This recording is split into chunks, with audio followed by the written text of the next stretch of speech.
Le premier chapitre que nous allons voir sur notre nouvelle formation Lire et comprendre un code de résultat va s'intituler donc le résultat d'exploitation. Donc lorsqu'on établit un compte de résultat, effectivement le premier indicateur que l'on trouve au niveau du compte de résultat, eh bien donc ici c'est ce qu'on appelle le résultat d'exploitation. Alors dans le résultat d'exploitation, on va voir vraiment deux grandes parties.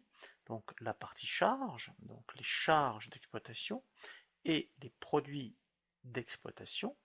Et par différence, eh bien, on va obtenir ce que l'on appelle le résultat d'exploitation. Donc ce qui est très important, c'est déjà de voir qu'est-ce que comprend les charges d'exploitation.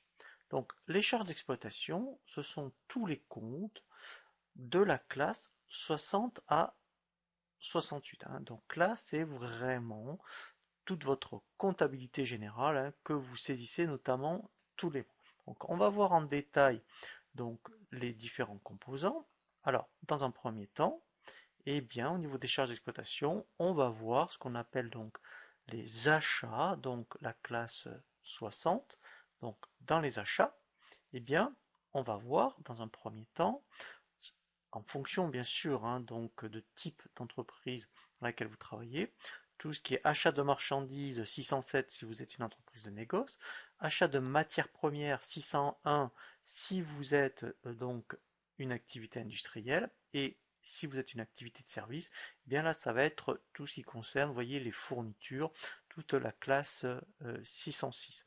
Donc ça, c'est vraiment donc la première partie, quand on va voir la présentation dans du compte de résultat d'exploitation, tout ce qui concerne la classe 60. Alors ensuite, eh bien, on va voir les frais généraux. Donc les frais généraux, c'est toute la partie 61-62.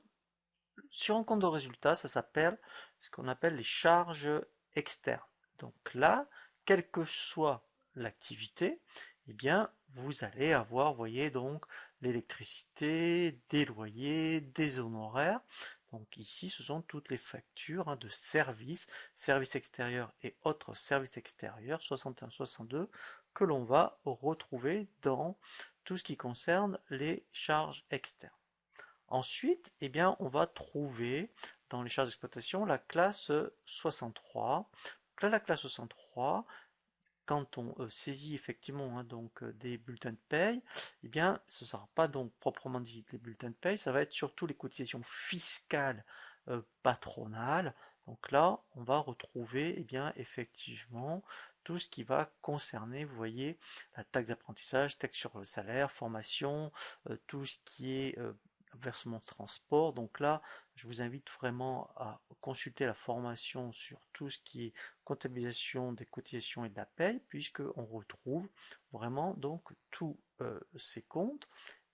Donc, eh bien, dans le même principe, effectivement, on va trouver ensuite la classe 64, les charges de personnel, où là, eh bien, on va voir tout ce qui va concerner tous les mois. Donc, quand on a des bulletins de paye, eh bien, la comptabilisation donc du salaire brut, des cotisations patronales et salariales, donc de l'exercice. Donc là, c'est le courant. Donc là, c'est tout ce qui concerne la classe 64. Et on termine donc dans les charges d'exploitation par ce qu'on appelle donc la classe 68, c'est tout ce qui est dotations amortissements d'exploitation. Donc là, notamment c'est le 681. Et bien effectivement, donc là d'où l'intérêt de suivre vraiment la formation sur les écritures d'inventaire, puisque en fin d'année, eh bien, lorsque vous avez acheté des immobilisations, vous devez constater des amortissements. Et les amortissements, en fait, on les constate donc dans le compte 680. Donc là, eh bien, effectivement, dans le compte de résultat, on va voir donc les charges d'exploitation. Et ici, donc on va voir comment ça se présente. Lorsqu'on établit un compte de résultat, eh bien ici, voilà. Vous voyez, donc on commence dans les charges d'exploitation.